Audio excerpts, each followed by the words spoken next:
குழந்தைகளை அடிக்காமல் வளர்ப்பது எப்படி? ஓம் சாந்தி. எந்த ஒரு பெற்றோர்களுக்கும் குழந்தைகளை அடிக்கிறது ஒரு நல்ல விஷயமா இருக்காது.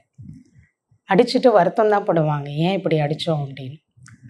அப்போ பெற்றோர்கள் அவங்கள ஏதோ ஒரு விஷயத்தில் திருத்துவதற்கு, நல்ல விஷயத்தில் அவங்கள ஈடுபடுத்துறதுக்கு, சில கெட்டதுலேருந்து விலக்கிறதுக்கு அடிக்க வேண்டியதாக இருக்குது அப்படிங்கிறது தான் அவங்களோட ஒரு எண்ணமாக இருக்குது.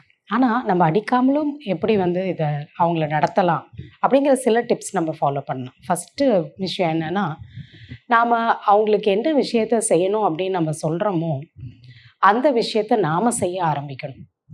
அப்போ நம்ம சொல்கிறத அவங்க கேட்டு ஃபாலோ பண்ணுறது அவங்களுக்கு கஷ்டமாக இருக்கும். ஆனால் நம்ம செய்கிறத ஃபாலோ பண்ணுறதுக்கு அவங்க ரெடியாக இருப்பாங்க. ஏன்னா ஃபஸ்ட்டு குழந்தைங்க எல்லாரும் என்ன செய்கிறாங்களோ அதை பார்த்து செய்கிறதுல ரொம்ப க்ரியேட்டிவாக இருப்பாங்க. அப்போ நம்ம அவங்கக்கிட்ட ஒரு நல்ல பழக்கத்தை கொண்டு வரணும். காலையில் சீக்கிரமாக எந்திரிக்கணும்னா நம்ம அதை செய்துக்கிட்டே இருக்கும்போது அவங்களுக்கு அது ஈஸியாக வரும்.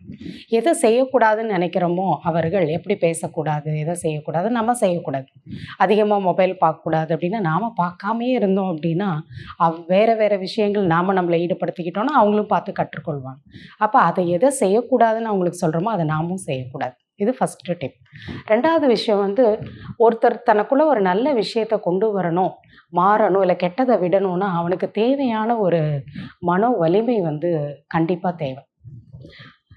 பெரியவங்களே பாருங்கள், டாக்டரே சொல்லியிருப்பாங்க இதை சாப்பிடாதீங்க, கொலஸ்ட்ரால் அதிகமாக இருக்குது, டயபெட்டிக் அதிகமாக இருக்குது. ஆனால் பெரியவங்க ஆனாலும் சாப்பிட்டுக்கிட்டே இருப்பாங்க.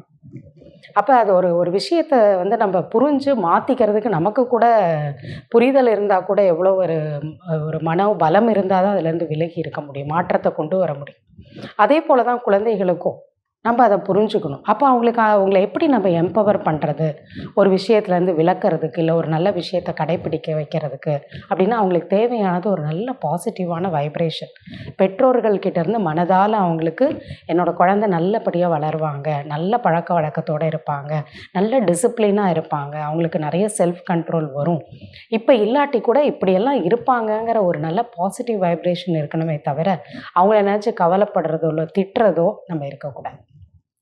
மூன்றாவது விஷயம் என்னன்னு பார்த்தீங்கன்னா, நம்ம பவர் டு அக்செப்ட். சில நேரத்தில் நம்ம ஏற்றுக்கொள்ளணும்.